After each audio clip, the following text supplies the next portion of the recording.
The Kansas City Chiefs avoided going into total crisis mode with a win over the New York Giants. And on that note, Seth, I don't know if you should be talking about a midlife crisis. You're wearing a nice shirt. It's got a pattern. You've got a haircut that your wife didn't give you. I mean, I don't know. I'm feeling like I got to shape up a little bit. I feel like I'm bringing the swag of this show down a little right now. Look, Josh, there comes a time in a man's life when he turns 40, usually, where he starts to realize that, maybe it's time to, you've put on a few pounds. You maybe have been just buzz cutting your hair to save yourself $20 every 2 months for, 18 years. When your wife looks at you, you can see her attempting to find that spark, and it slowly turns into disappointment the longer she looks at you. And it's been an experience for me these last few months. I actually, some people in the comments said, like, 2 different people said some nice things to me last week. I believe someone said I'm looking svelte, which I enjoyed as a word. And you know what? I got as high as 238 pounds. We're now down to hovering between 206 and 210. So I'm starting my midlife crisis. I'm super excited about it. I've been looking forward to this for a long time. But I just started thinking to myself, with the light slowly fading from Jazz's eyes every time she looks at me, I decided that it's time to do something with myself, with my look, with my personality, basically everything that exists about me. And I'm going to do something that I haven't done for 18 years. Try.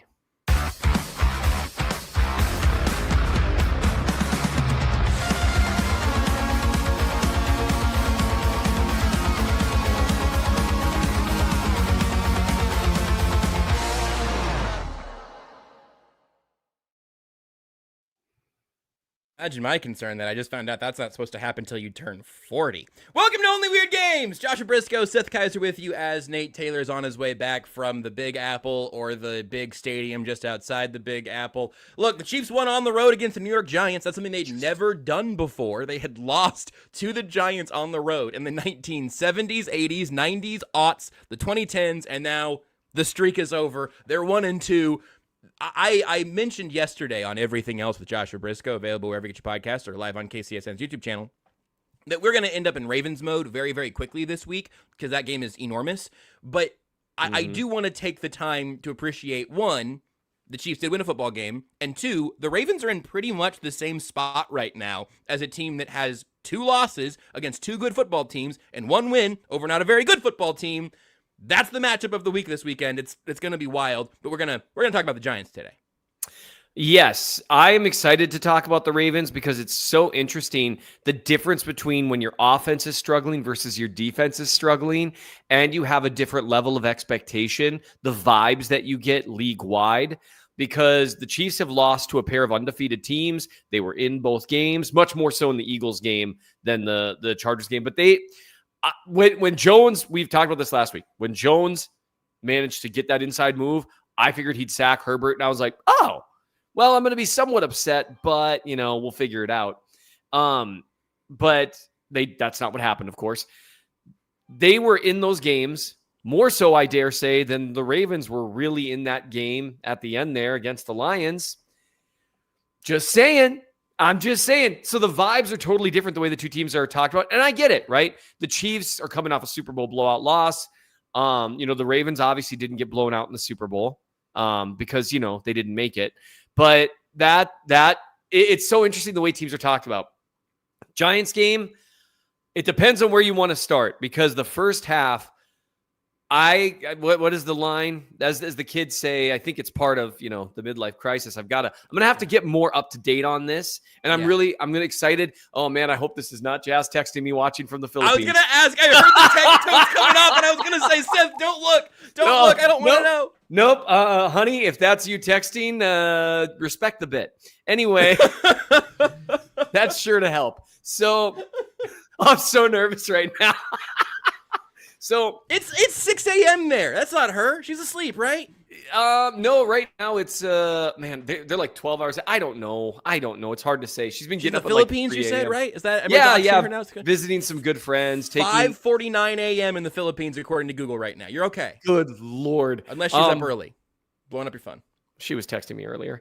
Whoa, really? Oh, no. Well, jet lag, it hits. So they had us in the first half. I'm not going to lie. It was and by they, I mean the Chiefs. Yes. Because they were determined to do everything in their power as the defense was kind of like, fellas, Guys. remember last week against the Eagles when we did the same thing? Oh, you're going to do this against a much worse team. Really interesting. So I don't know how you want to talk about it, but I will just say the defense mostly was doing a good job overall and throughout the game did a good job against a pretty mediocre offense that lit up the Cowboys, but the Cowboys are terrible. Yep. The Cowboys could really use a game-changing elite pass rusher, but were you going to find one of those? Yeah. Like, I mean, how you ever going to? Yeah, one could never. So the offense looked so, again, not just bad, but disjointed and just completely out of sorts. Look, Isaiah Pacheco, I'm going to become this guy that's constantly dogging a guy who's clearly a good teammate, clearly is working his tail off, is clearly in his head a little bit. And you can't tell me the guy's not in his head a little bit. Because let me just tell you, if you are blaming, and you can blame him partly, but if you're blaming, like if you're going to do like 51% versus 49%, Patrick Mahomes for those ground balls to Isaiah Pacheco, those backward passes, let me tell you, there's nothing in Patrick Mahomes' NFL experience or even collegiate experience that tells him to expect Isaiah Pacheco to pull a J.R. Smith, was it? And just turn towards the wrong end zone after missing badly on a chip. And then on the other one, he took out his left tackle on his way to the chip. Those two plays, which by like if you're going by yards per play and trying to figure out who did, how the Chiefs offense did. And when you lose 22 yards on two plays, that's rough. There's no reason for Mahomes to expect Pacheco to be where he was. And now what you can say is, well, I mean, he's got to see it. I honestly think Mahomes started to throw it and realized what was going on, and it was That's too what late. the checkdown's for. That's what I'll say. Like, I'm not an NFL quarterback, and I am not grinding film like even Seth is here, much less like Patrick Mahomes is. But the checkdown is there so you can just get the ball out to a guy who you know where he's gonna be. Like, you got to know what spot you're gonna be in. Absolutely. And B. Megs asks a great question. So why did Pat throw either of those balls at Pacheco? Honestly, it's a split second, boom, boom decision. You got to remember, with a check down to your left like that, after that sort of chip, you're throwing to a spot. And you are expecting, and it only happens because there's pressure, right? The play is done, the coverage is there, or there's pressure in your face. So you got to get that ball out immediately. And I think the first time he maybe would have had a little more time, but the pressure was coming. The second time, he looked shocked as the ball was even being released. And I got to tell you, that is one of those, like, it looked like he was trying to almost pull the throw, and it was just too late. The fact that he managed to knock that ball, and again, not a great play from Mahomes, and I think that's what B-Megs is getting at in terms of like, well, why throw that? It's a check down. They're supposed to just be right there, and it is a microsecond decision. Doesn't negate him entirely. It does not. And Mahomes had a few other plays that he'd like to have back. Him and Travis are still back and forth trying to get on the same page with some stuff, etc. But the fact that he got that ball out was maybe, and it was early in the game, but that helped keep things from falling apart completely. And man, that is one of the, like, if they somehow turn this around and have a really good season, that'll be a play that they show where they're like, good Lord, give this man the MVP. He's doing everything, even when he's not playing his best. So, I mean, but that play was like a microcosm into how bad things looked in that first half. Penalties. Simmons had a penalty that wiped out a big game. Taylor killed a third down conversion that led them to trying to kick a field goal. It was just everything that could frustrate Chiefs fans. Everything that has been, I often make the mistake of looking at individual events and viewing them as symptomatic as a bigger issue, which, by the way, fellas, Not great, not a good thing to do, because not everything is symptomatic of a bigger issue. Sometimes stuff just happens. But for Chiefs fans, all the bigger issues that have been bothering us, they all came in the second quarter. It was like everywhere. It was frustrating. Guys couldn't separate from man. Kelsey looked off. Andy Reid actually like shouted and chest bumped Kelsey.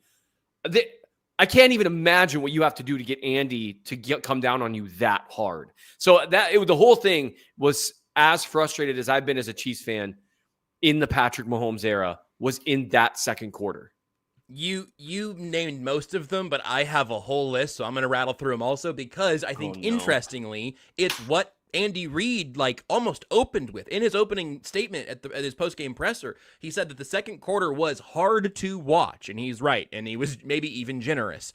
Here's what I wrote, and I think I may still end up missing a play or two, but just these are things that happened in that second quarter. The first lateral debacle, the Pacheco spike to Kingsley. The Mahomes 14-yard scramble on 3rd and 12, undone by the Juwan Taylor illegal formation. A 3-pass sequence that lost 2 yards and then set Harrison Butker up for a 40-yard field goal that he missed. An 8-play, 70-yard Giants touchdown drive that was basically all run plays and penalties, including 3rd and 9, an incompletion, getting the ball back. Nope, George Karlaftis hits Russell Wilson late, free first down. The second lateral fumble, where Isaiah Pacheco is running towards the wrong end zone, and then the game-saving tackle from Mahomes. It's 13-6 Giants, or I guess maybe 12-6 Giants, if Mahomes doesn't make that tackle and get the ball right back. Not just the tackle, the ball. Enormous swing that's not going to get enough credit. Noah Williams' face mask penalty, which moved the Giants to the 26. Then you have Jalen Watson's pick that just saves that and erases that from mattering. Thank you, Jalen Watson. The should-be deep ball Thornton touchdown that was almost a pick. The Juju wide-open first down drop. A near pick from Brian Burns jumping up and batting the pass down at the 20, and it just hit him in the chest, and he landed and got hurt. And then 3rd and 10 illegal contact gives the Chiefs a first down, and you get the 52-yard DPI on Hollywood that teleports them into field goal range. It was a disastrous quarter with a great play from Jalen Watson and getting bailed out by a couple of Giants penalties. I wanted to start in here because we're just going to go a little bit chronological that way because the whiplash to the start of the second half could not have been much more extreme, but that was a disaster, and it's not one that you can survive against the Ravens that way. Like, you tell me if you disagree with any of this, Seth, but one of my main takes at this point is that I don't think the Chiefs, some of the guys did, and the secondary is legit, but I don't think the Chiefs played significantly better against the Giants than they did against the Chargers or the Eagles. They just played a worse team, and they almost beat the Chargers and Eagles. They were on the line of the Chargers and Eagles. Those are both close one-possession games where one mistake flips it. They made some of those same mistakes against the Giants. They just got it back, and the Giants couldn't capitalize on them. You know, the defense really struggled a lot more against the Chargers. Yes. But, I mean, overall, I would agree the secondary in particular, because they didn't run the ball that much, right? Right. And they really, I mean, there were a lot of blown coverages. Hicks and Cook playing as well as they've been playing the last couple of weeks is something I might be able to write about this week. I kind of want to see what happens against Baltimore, if I'm being honest. Yep. But Cook and Hicks both playing as much better as they've been playing has been like, ooh, okay. Noah Williams winning the quarterback 3, but I know we're going to get into that. All those, and you mentioned Butker missing again, right? Mm-hmm. And then I just mentioned I'm officially on Butker watch. Look, here's the deal. He came into this season, I think, the most accurate kicker in NFL history. So I'm going to assume he's going to get this together. The man has made literally probably dozens of clutch kicks at this point. Fair enough. But that's a lot of misses through 3 games. And a doinkin'. Yeah, and a doinkin'. I like that. That sounds fun. But it's... Man, Jazz has been gone for a while, huh? But so the that was really funny. That threw me off. So it's at least worth considering because one of the reasons the Chiefs have won a lot of games and a lot of important games is those hidden points or hidden yards in special teams. In close games in the NFL, a 10-yard advantage, a kicker that is automatic with the game on the line. All this stuff is It just matters. But that's one thing. Again, it's like certain things like Mahomes is still working through his deep ball accuracy issues. Butker's no Mahomes, but he is the most accurate kicker in league history. He's made a ton of it. Okay, fine. I'll wait it out. We'll see. But it's at least keeping an eye on. So it was another thing that's just everything was frustrating. And I agree. They made a lot of these same mistakes against their first two opponents. They just couldn't recover as well.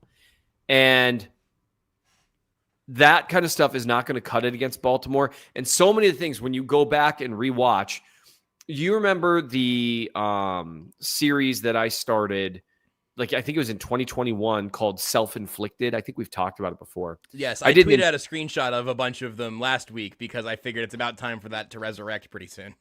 And that's the exact issue that we're having here. And it's not just self-inflicted stuff. There's other things that are frustrating.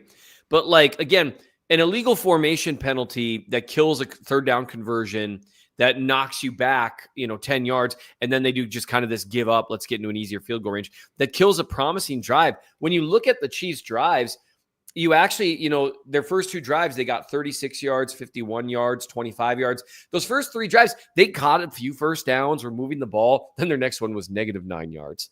But these self-inflicted wounds, as they're nearing the 50 or a little past it, are hurting them. And some of it is some of it is Josh Simmons is playing one of the best edge rushers he's going to play this year. Burns beat him with a really nice move. And he held in with a hold that wouldn't always get called, but against a superstar probably will be. Okay, that happens, kid. Juwan Taylor, had I been Andy Reid, I might have sat him down in the second half. You're actively killing important plays. Here's one thing I would say, because people are talking about undisciplined football. That's what we largely were seeing in the first half. And I think that's where it becomes so frustrating, is we're 3 games in. And I understand Rice being suspended is a bummer. I understand Worthy being hurt right away is a bummer. They had huge plans for him.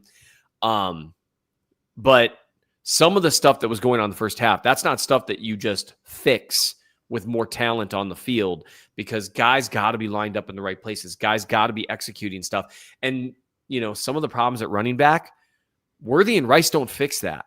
You have to figure something out, because Pacheco, who had a few nice runs on well-blocked plays, but he made some unbelievable mistakes. And Hunt continues to have no juice whatsoever. He can run straight ahead. He can follow his blocks. I get it. But those were all things, we were watching all of our nightmares come to life, and I was like, holy crap, I think they might lose this game. That was the feeling at halftime. It was extremely, extremely uncomfortable. And then the second half came out. A lot of things were different. We'll see how many of those make it over to next week against Baltimore as well. But we'll take our own little maybe it's we're more of a period break. This first period, we got to take 2. So we'll take our first time out here. And I'm going to tell you, Chiefs fans, you could be on the field at the 50 inside GEHA Field for the official coin toss at a Chiefs home game this season. Visit Chiefs.com/GEHA now. You can enter to win a chance to be on the field for a once-in-a-lifetime view of the pregame coin toss. Plus, you can score other exclusive prizes. Enter for a chance to win at Chiefs.com/GEHA. GEHA is the proud partner of the Kansas City Chiefs. We'll take a timeout, come back, talk about what changed after the half. Shop Chiefs tickets and more with no fees. Plus, save big with code KCSN at ticketsforless.com, the official ticket provider of KC Sports Network. What's up, guys? I'm BJ Kissel, founder and CEO of KC Sports Network, and I'm here to talk to Kansas City businesses. If you rely on technology, you need an IT support team that's not just another vendor, but a true IT partner. That's why I want to introduce you to my friend and neighbor, KJ Miller. He is a VCIO at ThrottleNet, the Midwest's highest rated and most reviewed IT support company. They've been in business for more than 25 years, helping companies stay secure, productive, and ahead of the curve. They aren't just IT support, but they provide data security, IT strategy, and cloud software services. They do it all, and their reviews show they do it better than anyone else. So if you want to hear about how ThrottleNet can help your local business, join the conversation with myself, KJ Miller from ThrottleNet, and our resident genius from KC Sports Network when it comes to IT, at least as he's affectionately known by us, Mr. Craig Stout. Click the link in the description to hear how ThrottleNet can help you. All right, Seth. So a funny thing happened at the beginning of the second half. After all of those issues in the second quarter, on the first drive of the second half, Patrick Mahomes went 5 for 5 for 45 yards and a touchdown. Isaiah Pacheco had 5 carries for 24 yards, just under 5 yards per carry. And they had no penalties on that drive. 2 Brashard Smith jet motions, 1 handoff to him, 1 just doing a little bit of window dressing, which seems like a good role for him on the field. What happened? What happened at the start of the second half, and how much faith are you willing to put into that being legitimate? Because that version of the offense, that was fun for a minute. Yes. One of the things that I'm working on right now is looking at your handwriting. No, that ship has sailed. Jazz once told me that it's childlike, and I'm choosing to believe that she meant that as a compliment. Yeah, like childlike wonder. Yeah, that is kind of how she said it too. It was more like, that's oh, not how it's she meant it. childlike. It wasn't like, oh, it's childlike. No. What I was right. One of the things that I was looking at is what was working in the second half. That it was just generally what was working, and what are things that maybe could be sustainable. And there were a couple things there. They had a nice under center run with Pacheco using some jet sweep action with Brashard Smith that you mentioned. I know they actually used that jet sweep motion or action with Brashard Smith once, gained like 5 yards. I know Nick Jacobs tweeted out that if he'd done a better job following his blocks, there's a bigger play to make there. I would really like to see what he means by that, because I was looking, I was like, I don't feel like there was more space, but maybe. But them getting the ball in Smith's hands, that's nice to see. Utilizing that jet sweep action that they used to utilize constantly to help set up their run game. And I don't know if they just haven't been as comfortable with it without Hardman on the field or what, but that's gone away a little bit the last couple of years. Seeing that, utilizing spread formation. I think they had one running back on the field. I think it was Kareem Hunt, but they had him line up on the boundary. They spread everyone out to isolate, make it harder for them to disguise coverage. And so then they kind of isolated Kelsey one-on-one, one on a really nice whip route. He is looking solid with his routes and stuff this year. So that's something they did that worked. One thing they did on that drive and their fourth quarter touchdown drive, they started having Hollywood Brown run some intermediate in-breaking and out-breaking routes.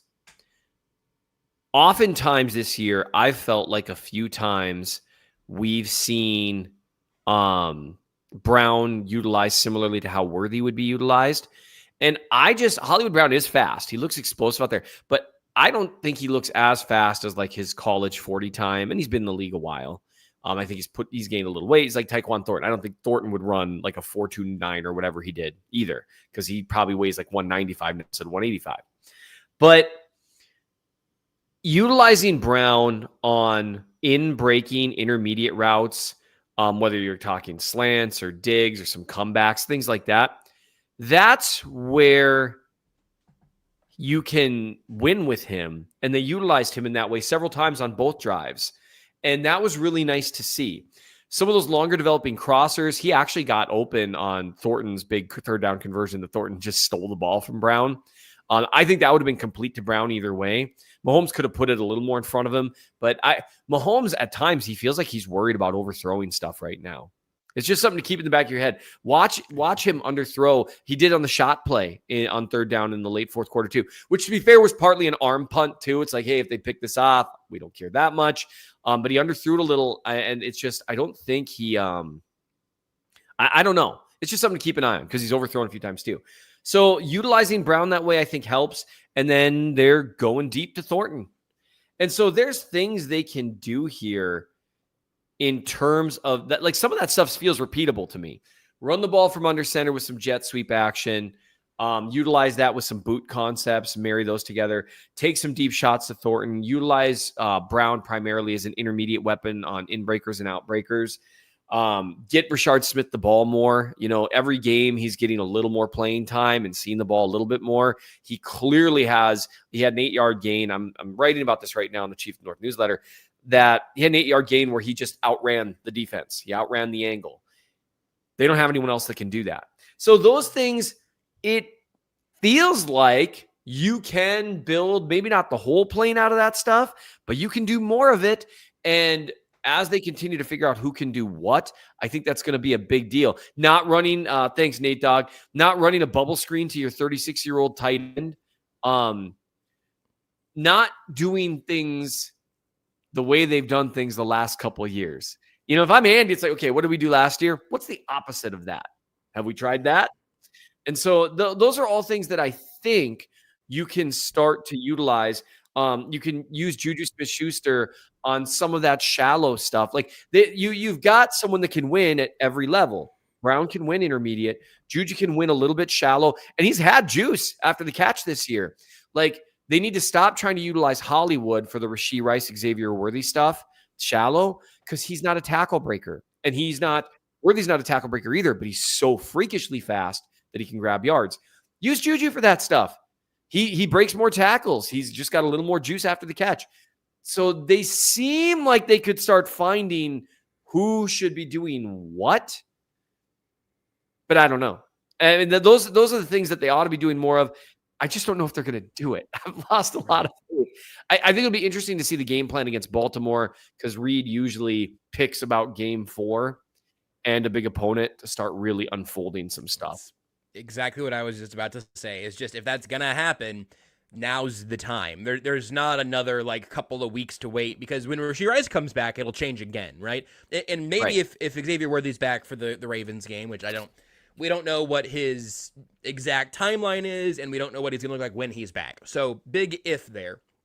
But week 7, the offense is going to look different than it did weeks 1 through 6. We know that.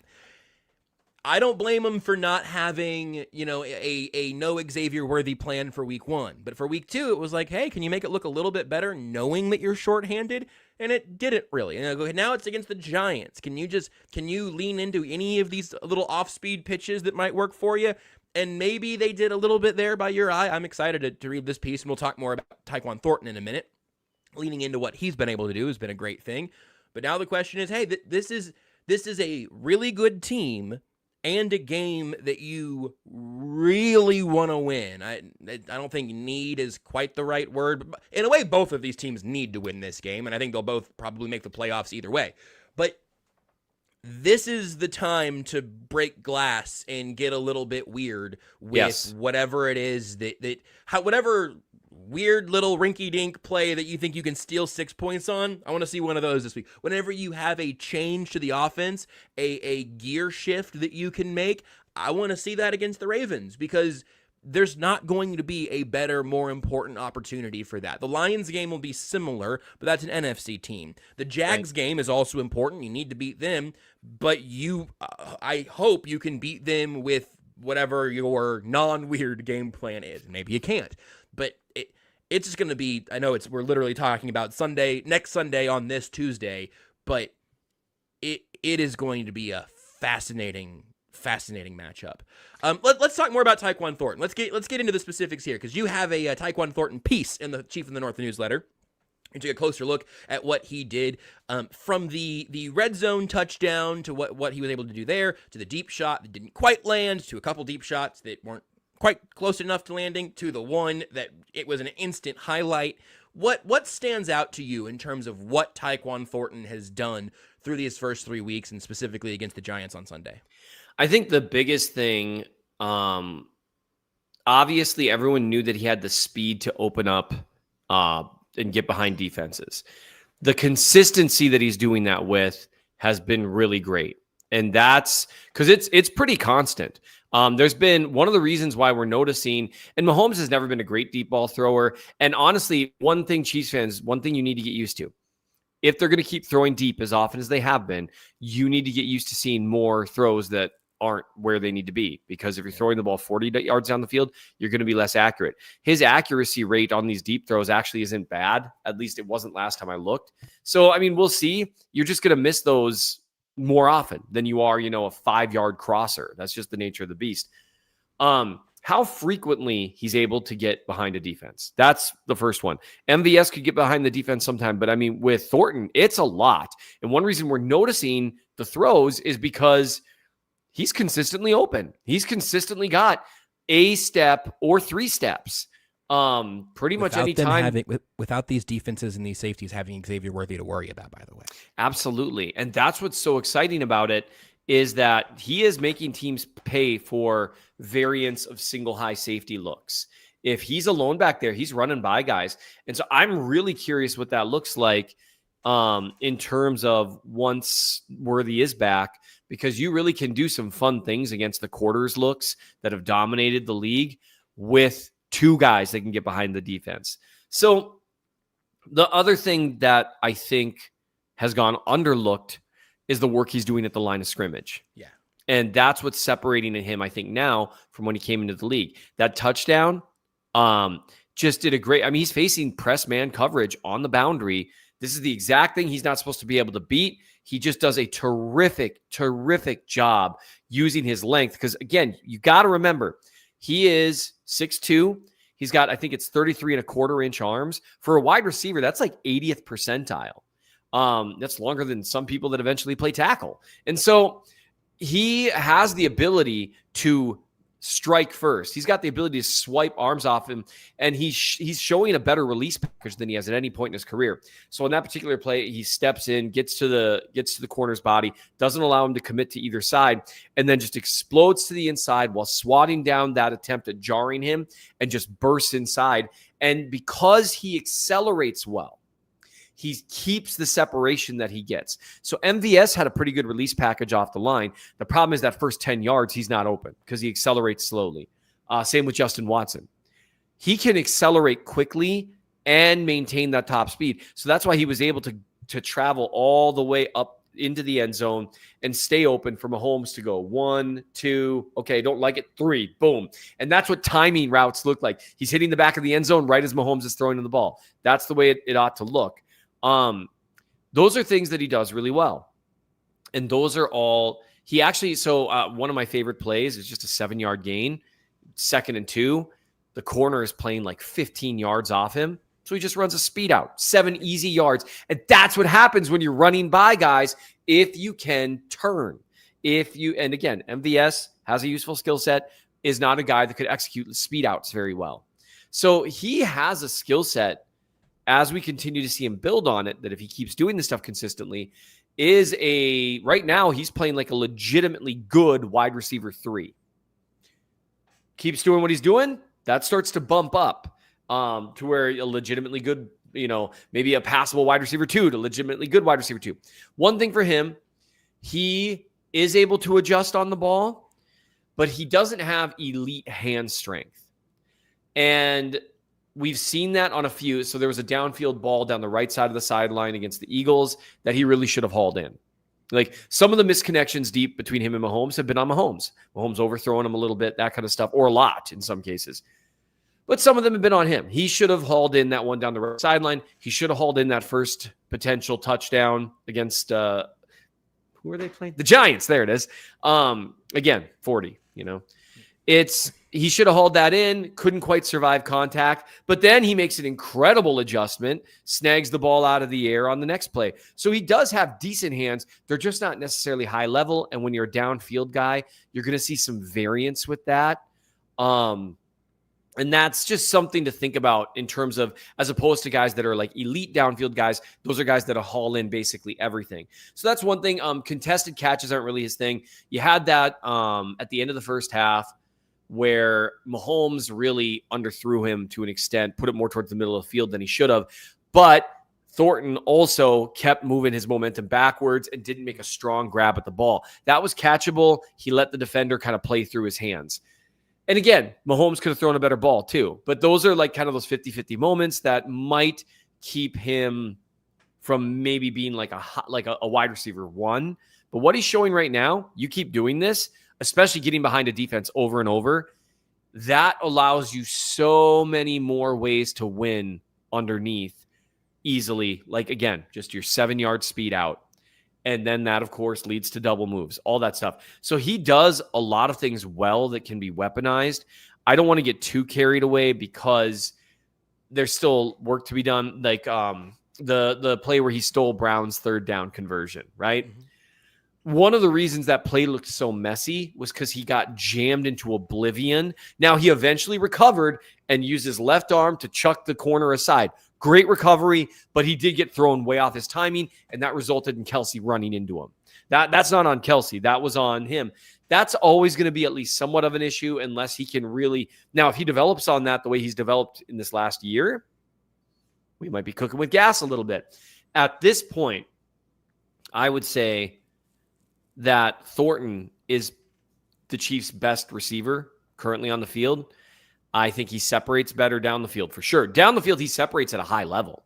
And that is a weaponizable skill set in a way that Brown hasn't shown the ability to separate quite the same way at any level at this point. He can separate intermediate, but not as consistently. So I think right now he's a guy who, this is what I wrote about, he's their best receiver on the field right now, should be at the center of their game plan in pushing the ball down the field. And when Worthy is back and Rice is back, Andy is going to be a little bit crazy if he doesn't have Thornton as wide receiver 3, because his skill set is what by far meshes the best with Rice, Worthy, and Kelce. I think for me, it's the sort of multi-dimensionality that you ended up getting to like all of the points of 2 prongs. That he's winning, he is winning in different ways, and that you can see how that continues, right? Where you have the, if not elite, the tantalizing deep downfield separation that he's been able to show consistently. And you've written about him twice in the last month. Like, we have plenty of examples of him being open and not getting the ball. But also, we have seen those hit. So this is point 1A.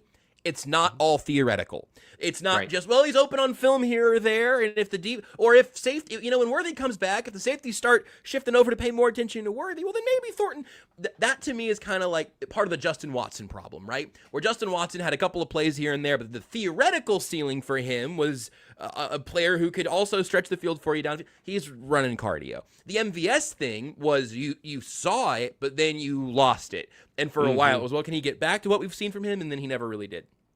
So the fact that it's just like, it is tangible. We are seeing it. That's 1A. And then 1B is the multidimensionality, where I got the red zone rep just like looping here from the newsletter. It's also something, you mentioned the quickness and the speed to escape there, but he's also he's not throttling down. That's not true. But he's not using the speed that shows up in the deep stretch route stuff, right? Yes. This isn't him at full stride, and he has to use his body and the long arms you mentioned. He uses his body to make like a little bit of a shield here, and it's a great throw from Mahomes. That is not a big window where everybody's starting to meet in the middle there a little bit. That, to me, is not only sustainable, it's necessary. And again, if that's Rashee Rice's route in the future and Thornton's lined up further outside, hey, so be it. Life is good. But the fact that this does seem to be the type of player that can let Xavier Worthy live as something less than the sole focus of a defense's attention, or actually let him be. And then you can throw the ball to Taekwon Thornton, where it does feel like those pieces have already meshed together pretty well, that they can mesh together well if, hopefully, the room is at full strength before too long. It's just very, very exciting. It's also really fun for one of these receivers, and everyone knows what I mean, for one of these receivers to show you through 3 regular season weeks that we didn't just fall in love in training camp, right? Like, we talked about Thornton last year. I was, simply covering the team too closely and like writing breaking news. The Chiefs have signed former Patriots wide receiver Taekwon Thornton to the practice squad. What's he gonna do? But that process of, hey, let's bring in this reclamation project. Let's let him get familiar with the offense, get him up to speed here a little bit, have him have a training camp. And Nate called it pretty early in camp. It was like, no, the process here was really, really good, and I want to give the Chiefs credit for making that process work. Now we need to see the usage continue, because, like you said, who on this offense right now is rightfully demanding the football more than Taekwon Thornton? Maybe in terms of volume, maybe Kelce with how he's opening up, but really with how defenses are playing him, not really. Right. It's wild. I mean, it's just, I don't know, truly fascinating and a very, very good thing. So again, you can read that, the Chief of the North newsletter. It is worth watching all the clips, and it just reminds you again, like, oh, like, here's how many reps he was either like open or at least winning his rep on in a way that's very, very impressive. We need to take our second timeout. We'll do that now. We'll come back and give the spotlight to the Chiefs secondary because I think they deserve it. What's up, everybody? Benny Heiss with KCSN, betting analyst for Kansas City Sports Network. And Missouri, get ready. The wait is almost over because DraftKings Sportsbook, America's top-rated sportsbook app, is coming soon to the Show Me State. And guess what? You can get started today because new Missouri customers can get $300 in bonus bets once DraftKings Sportsbook launches on December 1st. You can download it now, place a $5 bet once they are live. Guys, DK Sportsbook brings everything you need to really elevate your game day. You got live in-game betting, super fast payouts, endless ways to get in on the action, all right from your phone. And when they are live in Missouri, you're going to be betting with the Sportsbook app trusted by millions. It is safe, secure, fast money withdrawals. That's the place you want to play. So here's what you do. You download the DraftKings Sportsbook app now. Use the code KCSN to grab $300 in bonus bets with just a $5 bet when DraftKings Sportsbook goes live on December 1st. That is code KCSN in partnership with DraftKings Sportsbook. Remember, if you have a gambling problem, call 1-800-GAMBLER. You must be 21 plus, physically present in Missouri. Eligibility restrictions apply. Bonus bets expire 7 days after they're issued. Excludes customers who redeem pre-launch sign-up offer. Terms are available at sportsbook.draftkings.com/promos. My name is Terrell Jolly. A lot of people call me TJ, founder and CEO of Integrity Capital Management. So Integrity Capital Management originally started out as a property management firm, but we slowly transitioned to what is described as an incremental development firm that's focused on situational housing. I know most people say affordable, but we believe in creating housing for people that are actually in need and built to the end user. I believe everyone needs a home because when you have home, you have hope. The reality is that when you're building a business, one thing you don't think about is like what a true banking relationship means.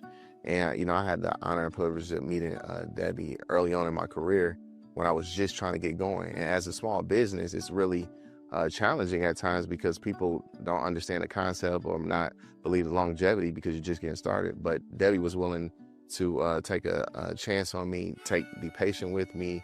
I almost look at it like a grassroots initiative. She's seen and believe what I'm about. Anybody that's really true about their business and want to get some things done, I would definitely trust hands down Emprise because Deb's team, along with Aaron and Jackie and all the amazing people that work behind the scenes, even from the treasury side, I would say, hey, give them an opportunity because you won't be disappointed and you will actually be in hands that actually somebody care and that will see you from start to finish.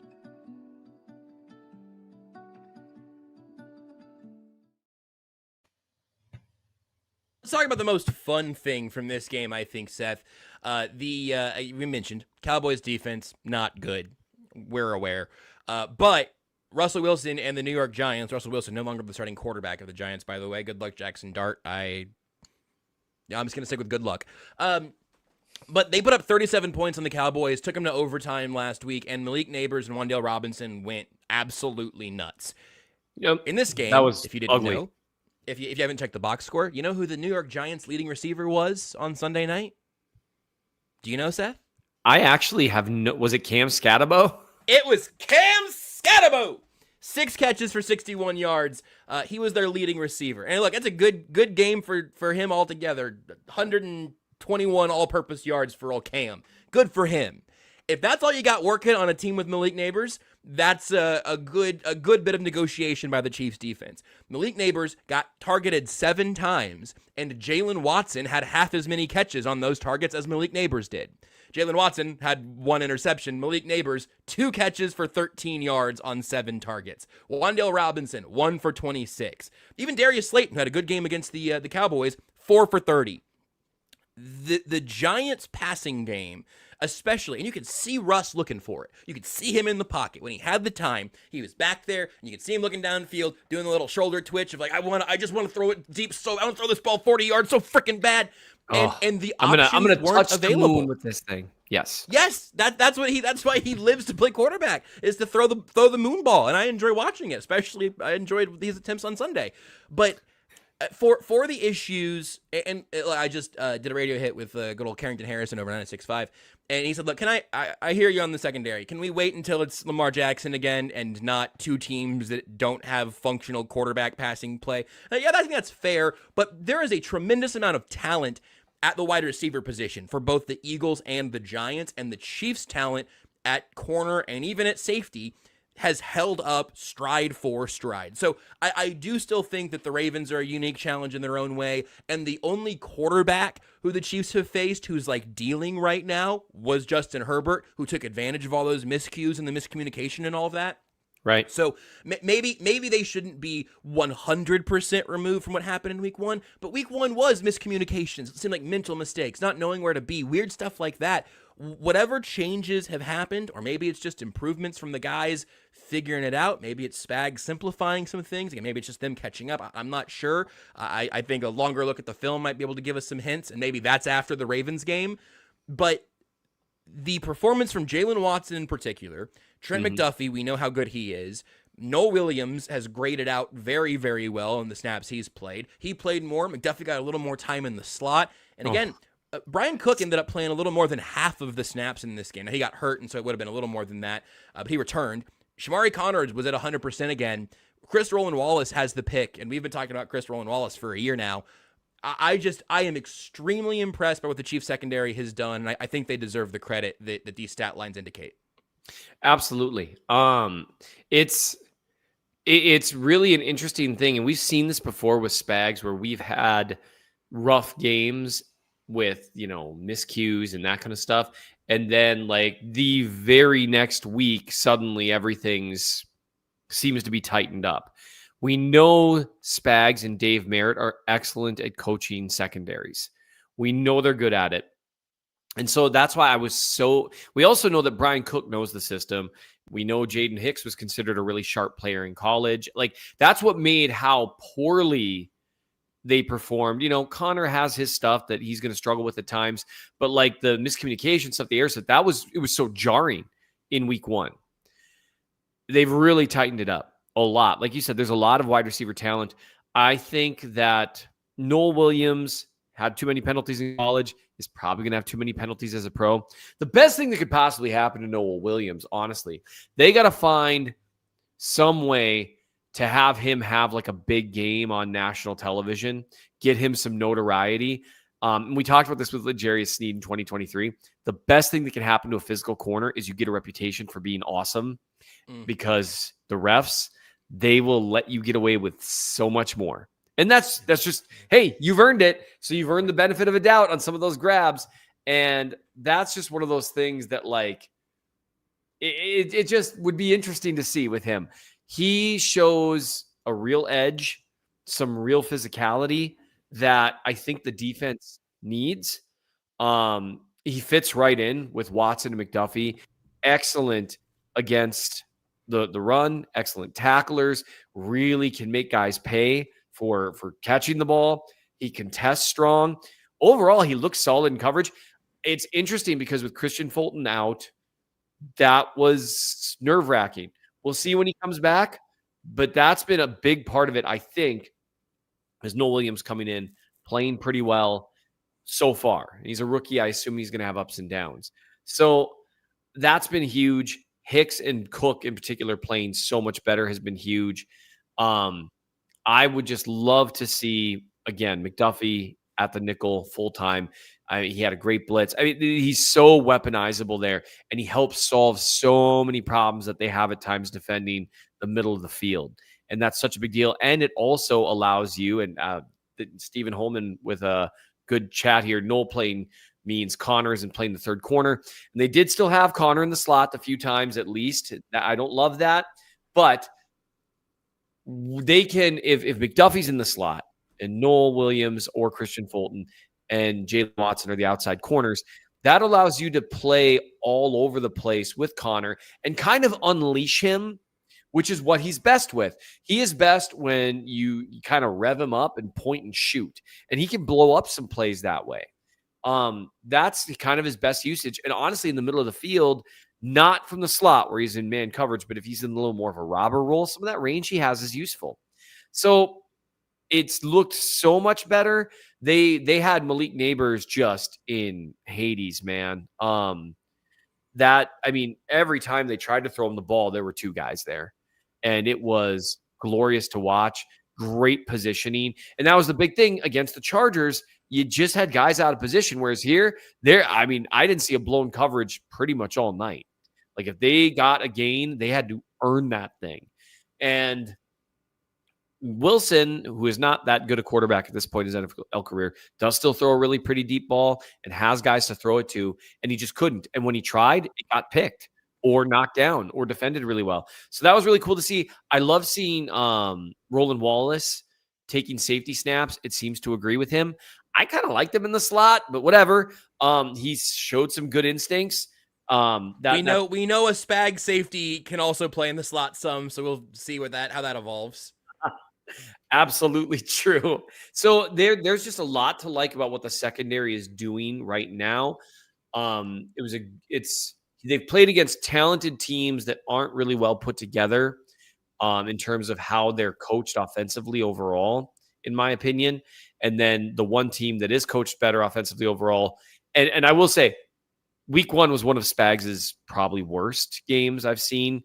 There was Green Bay a couple years ago when LaFleur kind of pantsed him a little bit. But, they really did not look ready for what the Chargers were doing. And so I'm curious to see with Baltimore. Baltimore's got a great offense, obviously. I don't know if they're going to be able to surprise him as much with the things that they do because they've just seen each other a lot. And Spags overall has generally done a good job against Lamar Jackson. And here's just one more interesting thing. This is maybe a preview for next week. The 4-man pass rush did a better job against the Giants, which is encouraging. Still need to see a lot more, right? The way the Chiefs 4-man pass rush works, actually, it doesn't hurt them as much, I think, against the Ravens as it might against other teams because it's so much more about slowly crushing and maintaining integrity than getting a good rush around the edge, which they can't do. So that's interesting. These are interesting things. And so seeing the pass rush come alive a little bit, but I will honestly say a lot of people will ask about the pass rush because Omar Norman Lott was credited with 5 pressures that I saw, and someone, I think Matt tweeted this out, McMullen with the Chiefs. So I don't know where they're grabbing the stats from. I'll watch Norman Lott's snaps. I know Karlaftis had some pressures. Jones had some pressures. Not all, but some of those were more coverage induced than now. Jones had a couple of I'm going to destroy this play now. And those were fun to watch. But the coverage being better, that's what the difference was. We've talked about this before between 2023 and 24. Yeah, Charles Omenihu played a little better in 23 than he did in 24, and he had a few nice pass rushes. We'll see. But the biggest thing was their secondary was so good. If you can get the secondary playing better than it did last year, you can be cooking with gas in terms of some of the things that the pass rush does. I know we will talk about this a bunch on Thursday, but just watching Ravens-Lions last night, it was fascinating because the crushing the pocket, maintaining your lane integrity and all of that is mandatory. They sacked Lamar 7 times last night, and it felt like it wasn't all, but it felt like so many of those were just grabbing him by the shoestring before he could escape. And yep. I will say, it does appear to help to have an Aiden Hutchinson to where you can maintain your rush lanes and you can also apply the pressure and be the aggressor that way. Yep. I am a little bit worried about that. And look, I mean, I do think Karlaftis had a little bit of a better time ultimately going up against another backup, and the Trey Pipkins experience in week 1 was a very unpleasant one. And then the Eagles experience in week 2 was not very fun. It was better against this Giants team, but I don't know. I'm curious, I suppose, kind of the last thing I wanted to ask about in light of how good the secondary's been. It doesn't sound to me like you are taking a leap in a positive direction on the 4-man pass rush, but you saw enough to be mildly encouraged. Am I reading you right there? Where are you at? It was better. Yeah. I need to see it multiple weeks in a row. And in particular, I mean, it's really going to be someone's got to be better. And if it's Norman Lott coming in, he looks like he's moving better than he was in preseason. And so we can kind of safely assume that was the ankle slowing him down. We just need someone to win one-on-one. And if it's Karlaftis and Amenahu and Norman Lott all being 10% better, or one of them being 30% better, that has to happen. And so I'm a little encouraged, but I really definitely want to see it where it's not quite as much coverage induced before I start thinking that, oh, hey, this, things are going to be different now. You know what? Actual last thing, I'm going back to the secondary again, because this might be a question you don't have enough info to answer right now. I don't have enough info to answer it. I'm asking it genuinely. But I've seen and heard a couple things about the Chiefs playing a ton of split safety looks and doing some split zone and man. Specifically against the Giants, they had a very high percentage of that, and I think the highest percentage of cover 2 that they've had in a very long time under Spags. Did you see that? And can you explain what that does to an opposing quarterback, or why you think Spags went with that against the Giants? Maybe third question, is that something to keep going back to, or was that a Russ and deep moonshot defense to have be kind of a one-off? I think it was a Russ and moonshot defense. However, because the Chiefs don't really have a classic pure free safety, I like the idea of them playing a lot of split field safety. I think they worry about the middle of the field and they worry about run defense. Can you explain it better than I did? The split field safety. You're just talking. Just think too deep. That's it. Don't think of it just cover 2, because 2 deep safeties can mean all sorts of things. You might be playing man, you might be playing quarters. You're not necessarily playing cover 2 just because you got 2 safeties back there, but it's 2 safeties here and here, closer to the boundary instead of 1 safety in the middle of the field. It's really that simple most of the time.